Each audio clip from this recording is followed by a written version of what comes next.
Welcome to Shiv Prakash classes. Shiv Prakash classes में सभी साथियों का स्वागत है।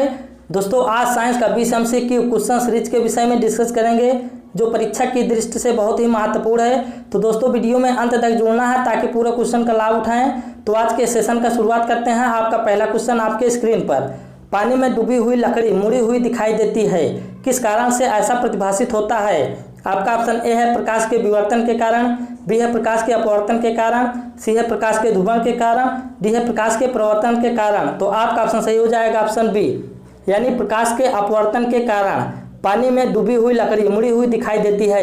किस कारण से ऐसा प्रतिभासित होता है? तो प्रकाश के अपवर्तन के कारण।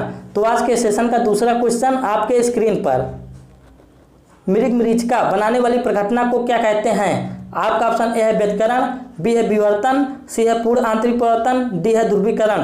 तो आपका ऑप्शन सही हो जाएगा ऑप्शन सी, यानी पूर्ण आंतरिक प्रवर्तन। मृग मरीचिका बनाने वाली प्रघटना को क्या कहते हैं? तो पूर्ण आंतरिक प्रवर्तन कहते हैं। तो आज के सेशन का तीसरा क्वेश्चन आपके स्क्रीन पर, किसके कारण आकाश नीला दिखाई पड़ता है? आपका ऑप्शन ए है अपवर्तन, बी है परावर्तन, सी है प्रकीर्णन, डी है विक्षेपण। तो आपका ऑप्शन सही हो जाएगा ऑप्शन सी, यानी प्रकीर्णन। किसके कारण आकाश नीला दिखाई पड़ता है? तो प्रकीर्णन के कारण।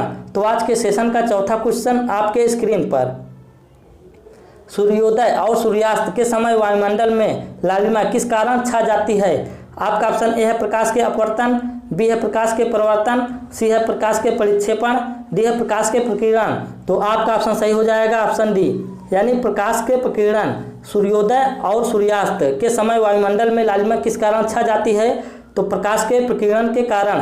तो आज के सेशन का पांचवा क्वेश्चन आपके स्क्रीन पर, इंद्रधनुष में किस रंग का विक्षेपण अधिक होता है? आपका ऑप्शन ए है बैगनी, बी है पीला, सी है लाल, डी है नीला। तो आपका ऑप्शन सही हो जाएगा ऑप्शन ए, यानी बैगनी। इंद्रधनुष में किस रंग का विक्षेपण अधिक होता है? तो बैगनी रंग का। आज के सेशन का छठवां क्वेश्चन आपके स्क्रीन पर, पेरिस्कोप बनाने में निम्न में से कौन सा एक प्रयुक्त होता है? आपका ऑप्शन ए है अवतल लेंस, बी है अवतल दर्पण, सी है समतल दर्पण, डी है इनमें से कोई नहीं। तो आपका ऑप्शन सही हो जाएगा ऑप्शन सी, यानी समतल दर्पण। पेरिस्कोप बनाने में निम्न में से कौन सा एक प्रयुक्त होता है? तो समतल दर्पण। तो आज के सेशन का सातवां क्वेश्चन आपके स्क्रीन पर, वाहन पीछे से आने वाली वस्तुओं को देखने के लिए किसका प्रयोग करते हैं? आपका ऑप्शन ए है उत्तल लेंस, बी है उत्तल दर्पण, सी है अवतल लेंस, डी है अवतल दर्पण। तो आपका ऑप्शन सही हो जाएगा ऑप्शन बी, यानी उत्तल दर्पण। वाहन पीछे से आने वाली वस्तुओं को देखने के लिए किसका प्रयोग करते हैं? तो उत्तल दर्पण का। तो आज के सेशन का आठवां क्वेश्चन आपके स्क्रीन पर, रोगियों के दांत देखने में दंत चिकित्सकों द्वारा प्रयुक्त दर्पण होता है। आपका ऑप्शन ए है उत्तल, बी है अवतल, सी है समतल, डी है इनमें से कोई नहीं। तो आपका ऑप्शन सही हो जाएगा ऑप्शन बी, यानी अवतल।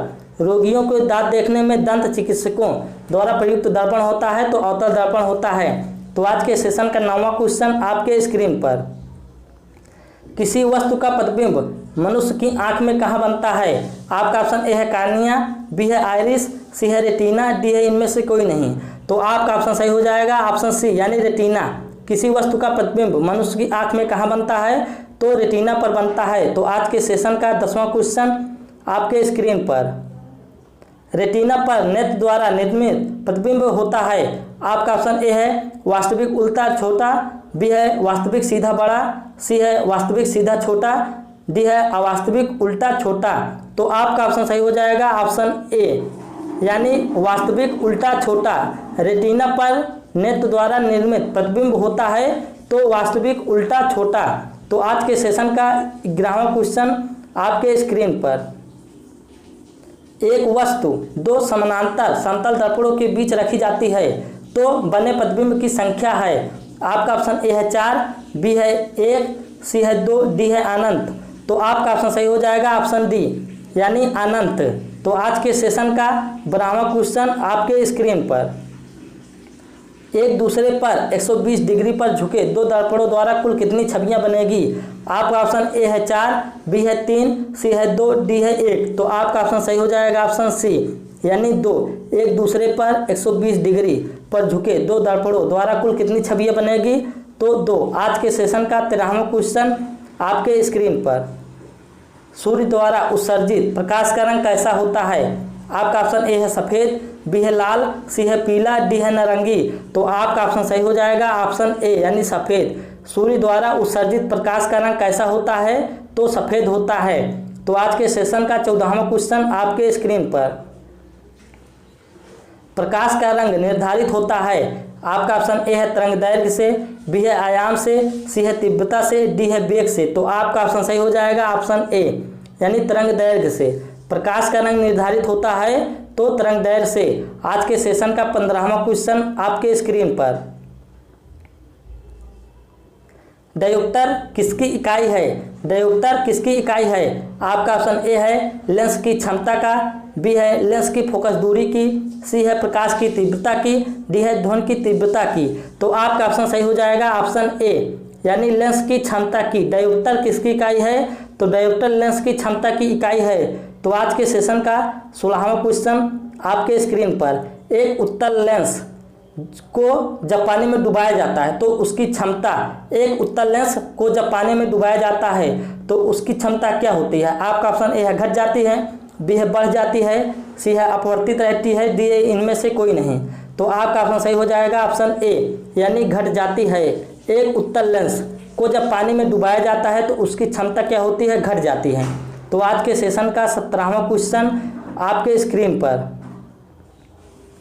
प्रिज्म में प्रकाश के विभिन्न रंगों का विभाजन कहलाता है।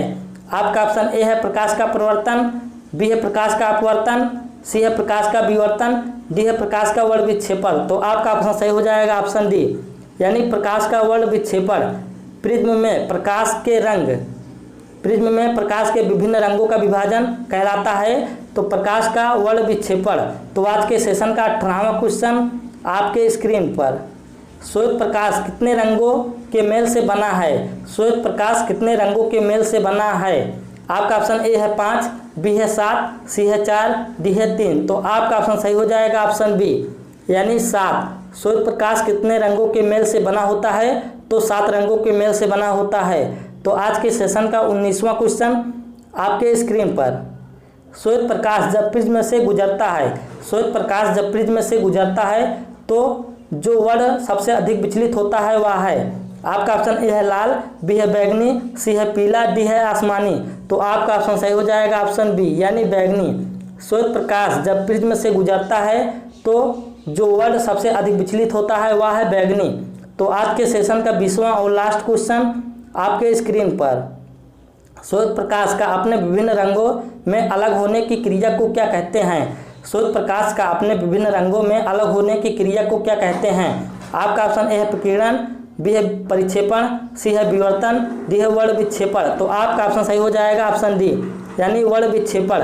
श्वेत प्रकाश का अपने विभिन्न रंगों में अलग होने की क्रिया को क्या कहते हैं? तो वर्ण विक्षेपण कहते हैं। तो दोस्तों मैंने आपके साथ 20 साइंस का एमसीक्यू डिस्कस कर लिए हैं जो एग्जाम में लगातार क्वेश्चन इसी से पूछा जाता है। तो दोस्तों यदि कोई भी स्टूडेंट क्लास को पहली बार देख रहे हैं तो क्लास को सब्सक्राइब करें, शेयर करें, लाइक करें। धन्यवाद, thank you, love you all friends, bye bye, take care.